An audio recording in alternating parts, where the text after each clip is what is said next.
একে একে সব সত্য সামনে চলে আসতেছে, এমনভাবে সামনে আসতেছে যে তারা নিজের মুখে স্বীকার করা শুরু করতেছে, তারা অকপটে সকল কিছু স্বীকার করতেছে। মুখ কিন্তু খুলতে চাই না, মুখ কিন্তু খুলবো।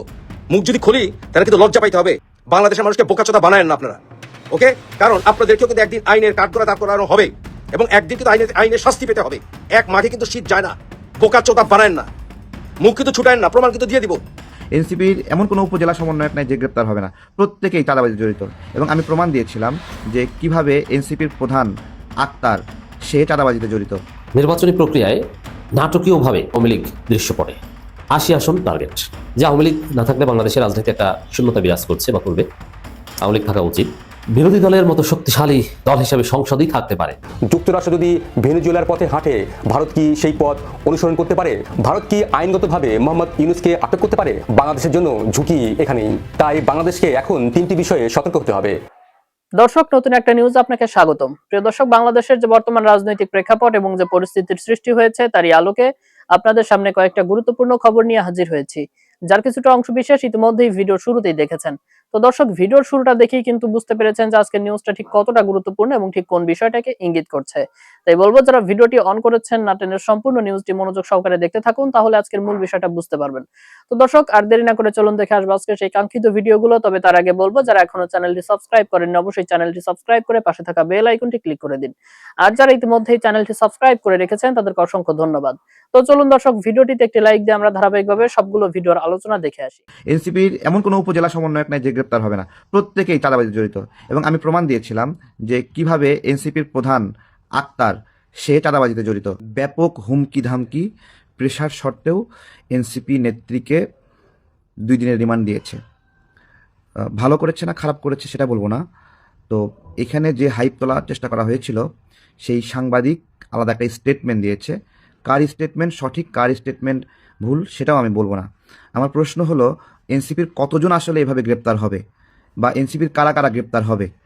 যদি একটা অভিযোগ এভাবেই আসে যে কোনো এক এনসিপি নেতা বা নেত্রী অথবা সমন্বয়ক অথবা বৈষম্য বিরোধী কোনো এক নাগরিকের কাছে হুমকি ধামকি দিয়ে অর্থ সংগ্রহ করেছে, এবং তার যদি কোনো প্রমাণ থাকে, যেমন একটা সিসিটিভি ফুটেজ অথবা বিকাশে টাকা নিয়েছে অথবা ব্যাংকে টাকা নিয়েছে, এই ডকুমেন্টগুলো যদি দেখাতে সক্ষম হয়, তাহলে একটা মামলা যদি ঠুকে দেয়, এখানে সেই মামলা থেকে বাঁচার ন্যূনতম সুযোগ নাই তাদের, যদি বাংলাদেশে আইনের শাসন থাকে। আমরা অপু বলেন, আর একটা ছেলের নাম ভুলে গেলাম, গুলশান চাঁদাবাজিতে যে ধরা খেলো, এখনো জামিন পায়নি, অথবা চট্টগ্রামে বিয়ের বাড়িতে চাঁদাবাজি, অথবা আপনার খুলনার মেলাকে নিয়ে চাঁদাবাজি, অথবা নড়াইলে প্রাণের চাল চুরি নিয়ে ঘটনা, মানে যত ঘটনা আছে, পুরা বাংলাদেশে গণ অভ্যুত্থানের পরে একটা হাইপ তৈরি হয় সমন্বয়ক সমন্বয়ক সমন্বয়ক। এবং আমাদের আন্দোলনের সময়ও এতজন সমন্বয়ক ছিল না, আন্দোলনের পরে যতগুলো সমন্বয়ক বের হয়ে আসে সবাই সমন্বয়ক। এই সমন্বয়ক পদটা ধারণ করছিল কেন, সেটা আমাদের আগে জানতে হবে। এই সমন্বয়ক পদ ধারণ করলে মানুষকে ভয় দেখানো সহজ হতো, মানুষকে আওয়ামী লীগের দোষী বানানো সহজ হতো, এবং মানুষকে ট্যাগিং করে তার কাছ থেকে চাঁদাবাজি করা সহজ হতো। আমি এনসিপির একটা প্রোগ্রামের কথা বলছি, সেই প্রোগ্রাম তাদের রাজনৈতিক দল ঘোষণার। বগুড়ার এক ব্যবসায়ী যে 7টা গাড়ি আপনার যার কাছ থেকে চাওয়া হয়েছিল এনসিপির পক্ষ থেকে, 7টা গাড়ি দিতে হবে এনসিপির প্রোগ্রামে আসার জন্য। তো 7টা গাড়ি মিলে ধরেন এক একটা বাসের যা আপ ডাউন ভাড়া, তেল খরচ সব মিলে 50,000 টাকা করে যদি হয়, তাহলে 7টা তাকে 2.5 লক্ষ টাকা দিতে হবে। তো ওই ব্যবসায়ী 2টা বাস দিতে চায়। ওই ব্যবসায়ীকে সেই পুরনো একটা মামলা, গণ অভ্যুত্থানের মামলা, গণহত্যার মামলা, সবচেয়ে সহজ যে মামলায় ঢুকায়ে তাকে গ্রেপ্তার করানো হয়। তো এইভাবে বাংলাদেশে যারাই ক্ষতিগ্রস্ত হয়েছে তারা প্রত্যেকে একটা করে মামলা দিতে পারে। এবং সত্যিকার অর্থে যদি আইনের শাসন থাকে, এনসিপির এমন কোনো জেলা সমন্বয়ক নাই সে গ্রেপ্তার হবে না, এনসিপির এমন কোনো উপজেলা সমন্বয়ক নাই যে গ্রেপ্তার হবে না, প্রত্যেকেই চাঁদাবাজিতে জড়িত। এবং আমি প্রমাণ দিয়েছিলাম যে কিভাবে এনসিপির প্রধান আক্তার সে চাঁদাবাজিতে জড়িত। আমরা হলো সেই শিরিন আপার কথা স্মরণ করি, তাকে কিভাবে পিপি বানানোর কথা বলে, এবং তাকে সুপারিশ না করে অন্য একজন সুপারিশ করেছে 50 লক্ষ টাকা নিয়ে। এরপরে যখন যখন আসিফ নজরুল স্যারকে সহ আমরা সবাই ধরলাম যে শিরিন আপা একজন ক্ষতিগ্রস্ত মহিলা গণ অভ্যুত্থানে, তার সন্তান মৃত্যুর মুখ থেকে ফিরে আসছে, মাথায় কোপ দিয়ে মাথা ফাঁক করে দেওয়া হয়েছে, এই মহিলাকে ক্ষতিপূরণ দেওয়া উচিত, তাকে সম্মানিত করা উচিত। এবং দেখেন, তার নাম আক্তার কেটে দিয়ে যখন সে পিপি আসলে নির্বাচিত করেছে সরকার, তখন আক্তার হুমকি দিয়েছে যে 50 লাখ টাকা দিতে হবে, না দিলে পিপি দিয়ে এরকম দিতেও পারে, পিপি দিয়ে এরকম কাটতেও পারে। আজকে এইটাই একটা আলোচনার বিষয় যে হান্নান মাসুদের বাবাও নির্বাচন করছে, হান্নান মাসুদও নির্বাচন করছে। আচ্ছা বলেন তো, হান্নান মাসুদের বাবা এবং হান্নান মাসুদ দুইজনই নির্বাচন করছে কেন? এবং দুইজনই একই জোট থেকে নির্বাচন করছে, একই জোট থেকে। হ্যাঁ, সুপ্রিম পার্টি না কি যেন পার্টি আছে, সেখান থেকে মনে হয় সম্ভবত হান্নান ভাই বাবা আর হলো হান্নান দুজনে নির্বাচন করছে। এইটা হলো ভোট কেন্দ্রে এজেন্ট বাড়ানোর জন্য বাবাকেও প্রার্থী বানিয়ে দিয়ে এইভাবে একটা মানে এটা একটা চালাকি আর কি আমরা দেখলাম আর কি। এবং সন্তানের আয় বাবার চেয়ে 18 গুণ বেশি, খুব ভালো প্রোগ্রেস করেছে। তো ওইটাই জিজ্ঞাসা করছিলাম যে সত্যিকার অর্থে বাংলাদেশে যদি আইনের শাসন থাকে এবং সেই আইন যদি কার্যকর হয়, তাহলে জুলাই গণ অভ্যুত্থান পরে আমাদের সম্মানিত মহান জুলাই, এই জুলাইয়ে আমরা পরিবর্তনের স্বপ্ন দেখেছিলাম। সংস্কারের জন্য মাসের পর মাস আমরা বার্গেইন করেছি, এইদিকে সংস্কারের জন্য বার্গেইন চলেছে, আর বাহিরে সমন্বয়ক নামে চাঁদাবাজি করেছে। ব্যবসা বাণিজ্য, ছোট ছোট উদ্যোগ, স্টার্ট আপ, কেউ এদের হাত থেকে রেহাই পায়নি। তো সেটাই যদি সত্যিকার অর্থে আইনের শাসন আসে, এরা একজনও এবং ধন্যবাদ জানাই আজকে মেয়েটাকে রিমান্ড নিয়েছে। রিমান্ডটা তার বয়স বিষয়ে একটা আসছে যে 17 বছর তার বয়স এবং 21 বছর বয়স দেখিয়ে রিমান্ড নিয়েছে। তো এই ধরনের 17 বছরের বয়সকে 21 বছরের বয়স রিমান্ড নেওয়া খুবই একটা নিন্দনীয় বিষয়। আমার সেই বিষয়ে আমি দেখলাম যে 17 বছরকে 21 বছর দেখিয়ে রিমান্ড নেওয়া হয়েছে। তো আমার প্রশ্ন হলো যে 17 বছর বয়সে রিমান্ড নেওয়া যাবে না, কিন্তু 17 বছর বয়সে তো মার দাঙ্গা হয়ে চাঁদাবাজি ঠিকই করা গেছে। হ্যাঁ, এখানে মানে হলো গিয়ে হানা দিয়ে সেখান থেকে টাকা নেওয়া, কি একটা উৎসব চলছে। এই উৎসবের একটা সমাপ্ত হবে একটা গণতান্ত্রিক সরকারের মধ্য দিয়ে, একটা নির্বাচিত সরকারের মধ্য দিয়ে। সত্যিকারের জনগণের প্রতিনিধিরা জনগণের ভোটে নির্বাচিত হবে, সেই নির্বাচিত হয়ে তারা জনগণকে রক্ষা করবে, তাদের একটা দায়বদ্ধতা থাকবে। 10 জন 15 জন মিলে মব সৃষ্টি করে খুব ভালো লাগছে। কতদিন দেখলাম যে দিনাজপুরে সম্ভবত দল বেঁধে মব সৃষ্টি করতে গেছে, একজনের বাসায় চাঁদা চাইছে, পরে এলাকাবাসী মিলে উত্তম মাধ্যম দিয়ে পুলিশে দিছে। এইটা কেবল শুরু। সত্যিকার যদি ন্যায় বিচার হয়, সত্যিকার যদি আইনের শাসন হয়, যারা চাঁদাবাজিতে লিপ্ত হয়েছে, মজা মস্তি করেছে, মাদক নিয়ে ফুর্তি করেছে, সবগুলো ভিডিও আসছে একের পর এক, সমন্বয়করা মাদক নিয়ে সুখ টান দিচ্ছে, এগুলো টাকা পয়সা কই থেকে পাইছে? গত কয়েকদিন আগে খুলনায় দেখলেন একজন এনসিপির নেতা শ্রমিক শক্তি সে গুলিবিদ্ধ হয়েছে, এবং গুলিবিদ্ধ করেছে কে? তাদেরই আরেকটা সংগঠন যুব শক্তির নেত্রী। এবং সেই বাড়িতে কি মজা মস্তি চলতেছিল সেটা আপনারা জানেন। এই হলো জুলাই গণ অভ্যুত্থানের পরবর্তীতে জুলাইকে মিস ইউজ করে। ভাই, একটা গণ অভ্যুত্থানে আমরা সবাই মিলে অংশ নিয়েছি, লড়াই করেছি দেশের জন্য। একটা দীর্ঘদিন আমরা ভোট দিতে পারিনি, সেই ভোটাধিকারের জন্য আমরা লড়াই করেছি। আমরা দেশকে একটা সুন্দর দেশ বানানোর জন্য লড়াই করেছি। সেই ভোটাধিকারের জন্য যে আমাদের ক্ষোভ, রাগ, জিদ, আমরা যে বঞ্চিত হয়েছি, এই গণ অভ্যুত্থানের পরে এমন একটা পরিস্থিতি তৈরি করা হয়েছে যে কিসের ভোট, কোনো ভোট লাগবে না, 10 বছর এরকম করে চলবে। 10 বছর ধরে গজব চালানোর জন্য পরিকল্পনা করা হয়েছিল। আজকে আমরা সেই জায়গা থেকে মুক্তি পাওয়ার একটা সম্ভাবনা তৈরি হয়েছে, সেই জায়গা থেকে বের হয়ে আসার সম্ভাবনা হয়েছে। এই মব বাজেরা যারা চাঁদাবাজি করেছে, মানুষের বাড়িতে বাড়িতে হানা গিয়ে টাকা নিয়েছে, মামলা বাণিজ্য করেছে, যারাই করেছে, যেই দলের লোকই করেছে, সেটা যেই হোক, সবাইকে আইনের আওতায় আনা উচিত। সবাই মানে সবাই, যদি বিএনপি করে বিএনপি, জামাত করে জামাত, এনসিপি করে এনসিপি, যেই করুক। এই বাংলাদেশকে আমরা সুন্দর করার স্বপ্ন দেখেছিলাম। একে একে সব সত্য সামনে চলে আসতেছে, এমনভাবে সামনে আসতেছে যে তারা নিজের মুখে স্বীকার করা শুরু করতেছে, এবং তারা এটা দম্ভের সাথে, তারা অহংকারের সাথে এটা বলতে চেষ্টা করতেছে, তারা এটা করে গর্বিত। নিজের মুখে স্বীকার করেন যে এটা করছেন, সেটা করছেন, থানায় আক্রমণ করছেন। আমি তাদেরকে জুলাই সন্ত্রাসী বলি, কারণ এটা সন্ত্রাসী কর্মকাণ্ড, বাংলাদেশের আইন বলতেছে। এখন দেখেন, এই যে আমি যার কথা বললাম যে তিনি স্বীকারোক্তি, যে তিনি কি যুক্তিটা উপস্থাপন করেন, শুনি তার কথাটি। দেখেন, আইন প্রমাণ একটা রাষ্ট্র যখন সরকার থাকে, একটা রাষ্ট্র যখন মানে আইন শাসন গঠিত হয়, তখন ঠিক আছে। আমি আগে এখন কেউ কি থানায় গেছে, পুলিশকে মারতে যায়, সেনাবাহিনীকে মারতে যায়, পুলিশকে কাউকে মারতে যায়, বা কারো ঘরে আক্রমণ করতে যায় না। কিন্তু ওই সময়টা পুলিশ, সেনাবাহিনী, আর্মি, ছাত্রলীগ, যুবলীগ, রাষ্ট্রীয় ভারতীয় এজেন্সি সহকারে সবগুলো বাহিনী আমাদের কলেজ, ইউনিভার্সিটি, মাদ্রাসা, পুরো বাহিনীকে মানে গোপন যে হত্যার মিশনে নামছে, সেখানে আপনি যদি প্রতিরোধ না করেন, আজকে আপনি থাকতে এই জায়গায়। ওই সময় সাংবাদিক ভাই বন্ধু আমাদের সবাই আমাদের পাশে ছিল, আমরা ছিলাম। ওই সময় সংগঠিত যা কিছু হয়েছে সেটাকে নিয়ে আপনি এখানে এসে বলতে পারেন যে তা আমি তো বলতেছি আমি রামপুরের দিকে আগুন লাগাই, সমস্যা কি? দেখেন তাদের বক্তব্য কি? তাদের বক্তব্য হলো যে এটা তাদের কাছে বৈধ। তারা যে যুক্তিটা উপস্থাপন করতেছে যে তখন দেশে আইন ছিল না, আওয়ামী লীগ সরকার ক্ষমতায় ছিল, যেহেতু আওয়ামী লীগ সরকার ক্ষমতাচ্যুত করতে হবে, দেশকে স্বাধীন করতে হবে, সেজন্য তারা থানায় আক্রমণ করছে, এই যে যুক্তি উপস্থাপন করতেছে, এইটাও আইনের লঙ্ঘন, আইনকে চ্যালেঞ্জ জানানোর মতোই আমি মনে করতেছি। দেখেন, তারা অকপটে সকল কিছু স্বীকার করতেছে। এখন এই বিষয়গুলো দিয়ে কিন্তু একটা প্রশ্ন সামনে চলে আসে যে এগুলো কি পরিকল্পনার অংশ ছিল?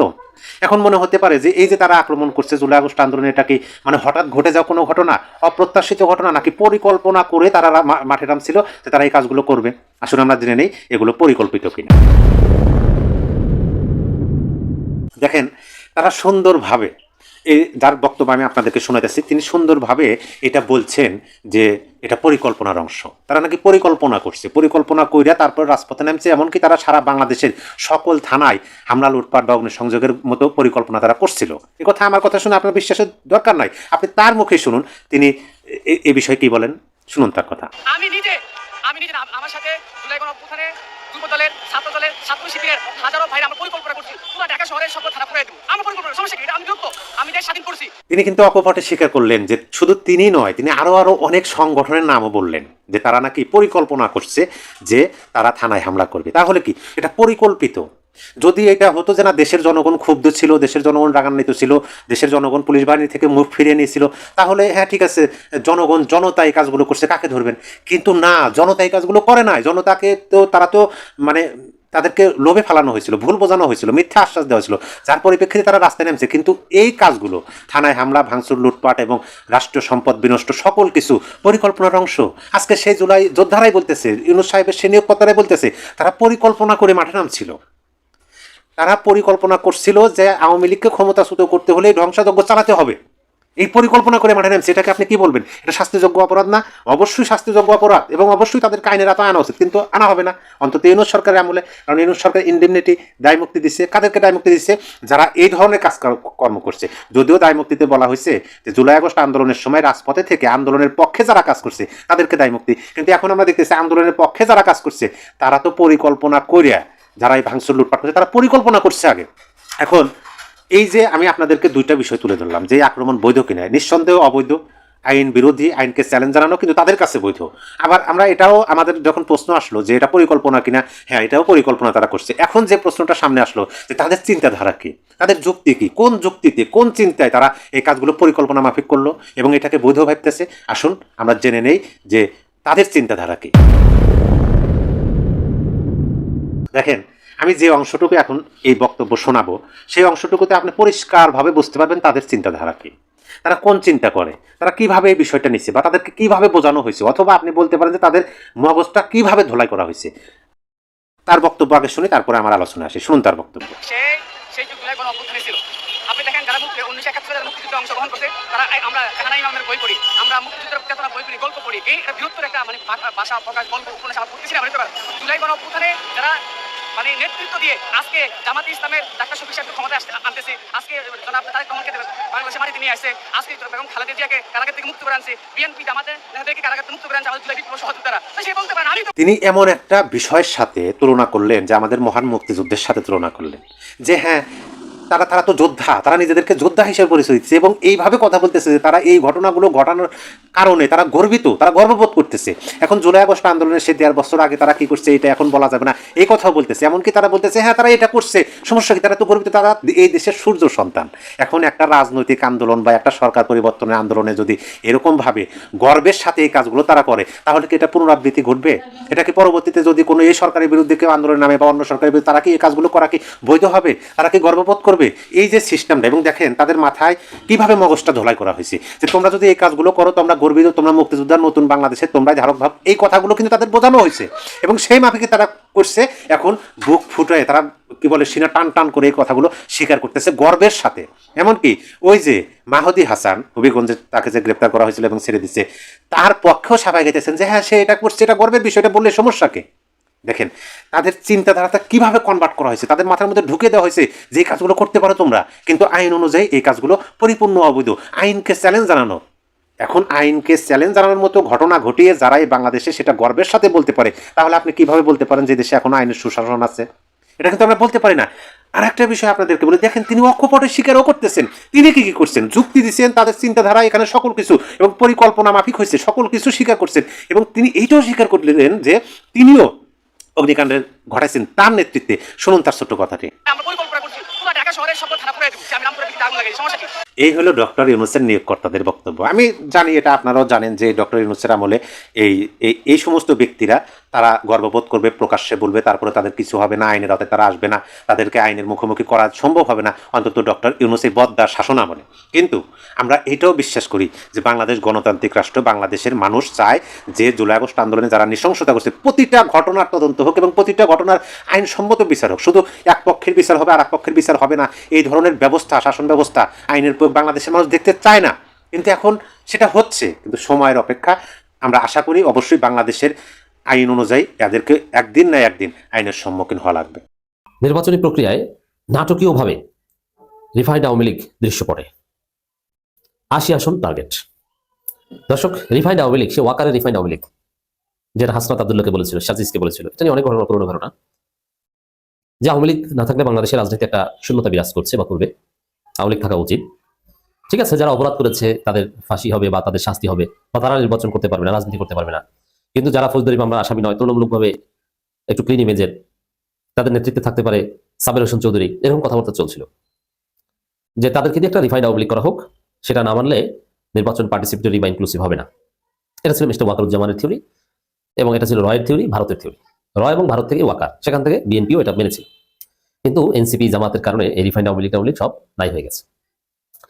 কিন্তু আমাদের সবাইকে ঘোল খাওয়াই আমরা দেখতে পাচ্ছি রিফাইন্ড আওয়ামী লীগ নির্বাচনের এই প্রক্রিয়ার মধ্যে আছে, দৃশ্যপটে অলরেডি এসেছে।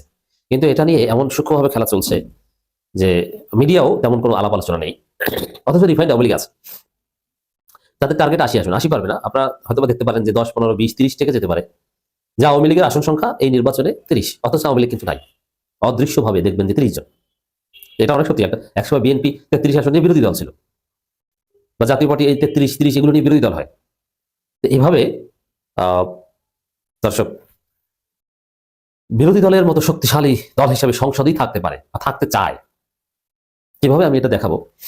তাই প্রথম কথা হচ্ছে, জাতীয় পার্টির প্রার্থীদের একটা বড় অংশের প্রার্থিতা বৈধ হবে, এতে কোনো সন্দেহ নেই, এবং তারা নির্বাচনে টিকে যাচ্ছে এজেন্সির সহায়তায়। এজেন্সি বলেছে, এটা আখতার স্পষ্ট করেছে যে এজেন্সির খেলা জাতীয় পার্টিকে নির্বাচনে অংশগ্রহণ করতে দেয়। এজেন্সি বলেছে যে আপনারা করেন, আমরা দেখবো, নির্বাচনী প্রচারণা চালাতে না পারলেও সমস্যা নেই, জাস্ট আওয়ামী সমর্থিত প্রার্থী, এটা আপনারা ইশারা ইঙ্গিতে বুঝিয়ে দিন, আওয়ামী ভোট ব্যাংক, ওগুলোর মাধ্যমে আপনারা জিতে যাবেন। এই ধরনের খেলা চলছে, এবং আসলেই সুষ্ঠু নির্বাচন হলো, ইটস ট্রু, এটা আমার অবজারভেশন। বাংলাদেশে দেখেন দুইটা বিষয়, কেন আওয়ামী লীগ সমর্থিত অনেকে জাতীয় পার্টি রূপে হোক আর স্বতন্ত্র রূপে হোক জিতবে, এবং তারা মাঠে আছে, আমি সেটা দেখাবো এই আলোচনায়। তারা জিতবে কেন সেটা, জাতীয় পার্টি আছে এটা তো আপনারা জানেন। আর আওয়ামী লীগ সমর্থিত অনেকে, এই খবরটা একটু দিই তাহলে বুঝতে সুবিধা হবে। আওয়ামী লীগের কেন্দ্রীয় নেতা বাশারের মনোনয়নপত্র বৈধ ঘোষণা, এর আগে আরেকজন একরাম নাকার মনোনয়নপত্র বৈধ নিয়ে অনেক আলোচনা হয়েছে। এখন এই বৈধ এটা আপনি বাতিল করতে পারবেন না, এটা এজেন্সি আপনাকে এই সিস্টেমে এই পর্যন্ত এনেছে। আওয়ামী লীগের কেন্দ্রীয় নেতা মনোনয়নপত্র সাবমিট করেছে, তারপরে বৈধ হয়েছে, আপনি বাতিল করবেন কিভাবে? মামলা আছে, মামলা থাকলেই যে এটা কোথায় পেয়েছেন? যেমন ইকরামের ক্ষেত্রে বলা হয়েছিল, যেটা নিয়ে একটু তোলপাড় হয়েছিল, যে মামলা আছে, মামলা থাকলে কি তার প্রার্থীতা বাতিল হয়? জেলে থেকেও তো এমপি হওয়া যায়, সাজা হলে নির্বাচন করতে পারে না, কিন্তু মামলা থাকলে তো কোনো সমস্যা নেই। মামলার তথ্যটা উল্লেখ করতে হলফনামায় যে এই কটা মামলা আছে, আপনার যত মামলা থাকে, তবে ট্রাইব্যুনালে আইসিটিতে যদি মামলা থাকে মানবতা বিরোধী অপরাধে, সেখানে মামলা চার্জশিট হয়ে গেলে, মানে অভিযোগপত্র দাখিল করলে সাজা হওয়ার আগেই সে অযোগ্য নির্বাচনে। কিন্তু অন্য কোনো কোর্টে মামলা থাকলে নির্বাচনের অযোগ্য না। এই ক্ষেত্রে আওয়ামী লীগের যেসব প্রার্থী টিকে গেছে বা আছে নানানভাবে, আবার অনেকে আছে যে স্বতন্ত্র রূপে আছে, নানান রূপে আছে, এবং তারা জিতবে। অথবা আওয়ামী লীগের একটা শক্তিশালী পার্টিসিপেশন বিভিন্ন রূপে আগামী পার্লামেন্টে আপনারা দেখতে পাবেন। আমাদের বিপ্লব যে কতটা সফল হয়েছে বা কতটা ব্যর্থ হয়েছে এর মধ্য দিয়েই বোঝা যায়। সবাইকে ঘোল খাওয়িয়ে এজেন্সি, ডিজিএফআই, বিভিন্ন গোয়েন্দা সংস্থা, যেখানে রন্ধ্রে রন্ধ্রে আওয়ামী দোসর, তারা আওয়ামী লীগের একটা শক্তিশালী পার্টিসিপেশন আওয়ামী লীগ নিষিদ্ধ থাকা সত্ত্বেও পার্লামেন্টে নিশ্চিত করতে যাচ্ছে, এবং এটা হবে। কেন হবে, কেন জিতবে? সুষ্ঠু নির্বাচন হলেও, কারচুপি হলে তো কথাই নেই, সুষ্ঠু হলে বা প্রশাসনের মেকানিজম হলে, গোয়েন্দা সংস্থার মেকানিজম, নির্বাচন যদি হয় তাহলে তো জিতবেই, তারা জিতিয়ে দেবে সিস্টেমে। আর সুষ্ঠু নির্বাচন হলেও জিতবে। এই হিসাবটা একটু বলে দেখেন, এটা একটু হার্শ লাগতে পারে আপনাদের কাছে। আওয়ামী লীগ গণহত্যাকারী, অপরাধী সব ঠিক আছে, কিন্তু তারপরেও আওয়ামী লীগের একটা বিশাল সমর্থক গোষ্ঠী আছে যারা অন্ধ, যে যতই অপরাধ করুক আমরা হাসিনা, শেখ মুজিব, আওয়ামী লীগ তো অতএব আছে, তাদেরকে পিটানো উচিত, ঠিক আছে, কিন্তু তারা আছে এবং তারা ভোটার, তাদের ভোটিং রাইট আছে, নাম্বার ওয়ান। দ্বিতীয় হচ্ছে, এই দেশটা স্বাধীন হয়েছে আওয়ামী লীগের নামে, মুক্তিযুদ্ধ হয়েছে আওয়ামী লীগের নেতৃত্বে, এবং মুক্তিযুদ্ধ হয়েছে শেখ মুজিবের নামে। মুক্তিযুদ্ধকালীন যে সরকার সেটা ছিল আওয়ামী লীগ সরকার। মুক্তিযুদ্ধকালীন একমাত্র দল এখন আওয়ামী লীগ। বিএনপি মূলত রাজাকারদের দল, বিএনপি সারা জীবন রাজাকারদের, বিএনপি প্রতিষ্ঠিত হয়েছে রাজাকারদের মাধ্যমে, সাজিদের হাত ধরে, এবং ইচ্ছাকৃতভাবে জিয়াউর রহমান রাজাকারদের বিএনপিতে ইনকর্পোরেট করেছে, যাতে ভারতকে বার্তা দেওয়া যায় আওয়ামী লীগের বিরুদ্ধে রাজনীতি করা যায়, ভারত বিরোধী অংশকে অ্যাট্রাক্ট করা যায়। এটা একটা পয়েন্ট। অতএব এদেশের মুক্তিযুদ্ধের নেতৃত্বে যারা ছিল, এবং যেহেতু মুক্তিযুদ্ধকালীন কোনো গুরুত্বপূর্ণ দল এখন নেই, বিএনপির জন্ম মুক্তিযুদ্ধের অনেক পর, অতএব মুক্তিযুদ্ধের রাজনীতির সাথে বিএনপির কোনো সম্পর্ক নেই, মানে তারা এটা কোনো ক্রেডিট দাবি করতে পারে না। এই মুক্তিযুদ্ধ ব্যবসা বলেন আর যা বলেন, কিছু লোককে এই পয়েন্টে আপনি ধরে রাখতে পারবেন, যেটা আওয়ামী লীগ পেরেছে। আবার তুলনামূলক বিবেচনায় 5 আগস্টের পর যারা আওয়ামী লীগকে ঘৃণা করতো, বিএনপির ভয়ানক চাঁদাবাজি এবং ভয়ানক সন্ত্রাস দেখে তারা অনেকে মনে করছে যে আওয়ামী লীগ খারাপ হলেও বিএনপির চাইতে তো ভালো, অতএব আওয়ামী লীগই ভালো। উন্নয়নের দিক থেকে হাসিনা অনেক উন্নয়ন করেছে, বিএনপি কি করেছে?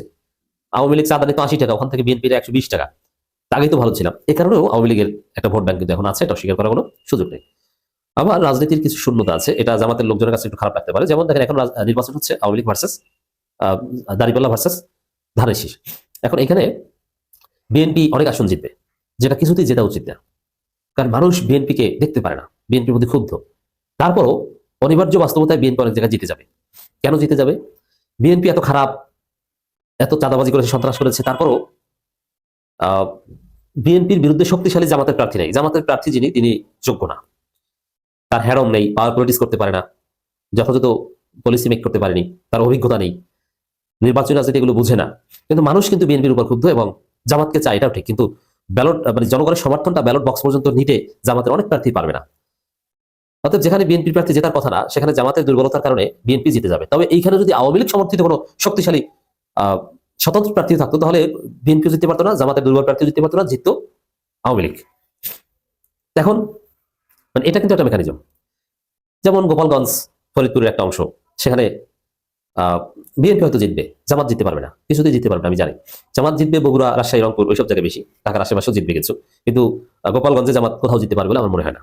সেখানে জিতবে কারা? এই যে দেখেন, ফরিদপুর অঞ্চলে ত্রয়োদশ জাতীয় সংসদ নির্বাচনে ফরিদপুর 1 আসনে মধুখালী, বলমারী, আলফাডাঙ্গা মনোনয়ন যাচাই বাছাই মনোনয়ন পত্র আবেদনকারী 15 জনের মধ্যে 8 জনের প্রার্থীতা বাতিল হয়েছে, কিন্তু টিকে গেছে সাবেক আওয়ামী লীগ নেতা এবং এজাহারভুক্ত আসামি আবুল বাশার খান। এরকম অনেকে টিকে গেছে এবং টিকে যাবে। দিন শেষে এইভাবে ফাঁকে ফোকরে বেশ কিছু সংখ্যক আওয়ামী সমর্থিত সংসদ সদস্য জাতীয় পার্টির রূপে, স্বতন্ত্র রূপে আপনারা আগামী সংসদে দেখতে পাবেন। প্রিয় দর্শক, আমি আশা করছি সবগুলো ভিডিওই আপনি মনোযোগ সহকারে দেখেছেন। সেই সাথে দর্শক, এই ভিডিওগুলো সম্পর্কিত যদি কোনো তথ্য বা মতামত থাকে, তাহলে তো অবশ্যই কমেন্ট করে জানিয়ে দিন। এতক্ষণ সাথে থাকার জন্য ধন্যবাদ। নিউজটি শেষ করছে এখানেই, ফিরছে আগামী ভিডিওতে নতুন কোনো টপিক নিয়ে। আল্লাহ হাফেজ।